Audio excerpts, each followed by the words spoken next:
Kelajak muhandislari xalqaro festivalida o'zimizning Skyline nomli tiltrotorimiz bilan qatnashmoqdamiz.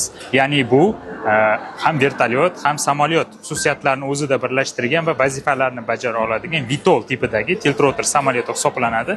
O'zlaringizga ma'lum bo'lgan AQShning V22 Osprey, MV75, shuningdek Italiyaning Leonardo EV609 va Xitoyning Avic korporatsiyasining R6000 kabi tiltrotorlari ushbu sinfga yotadi va bu bizni tiltrotorimiz, ya'ni ushbu sinfning kichikroq ukasi hisoblanadi va past emissiyali ilg'or texnologiyaga asoslangan varianti bo'lib hisoblanadi. Hozirda bu loyiha AQSh, Italiya va Xitoydan keyin dunyoda 4-o'rinda turadi. Xudo xolasa bu loyihani amalga oshirishda eng Markaziy Osiyodan eng birinchilardan bo'lib biz dunyoga chiqmoqdamiz.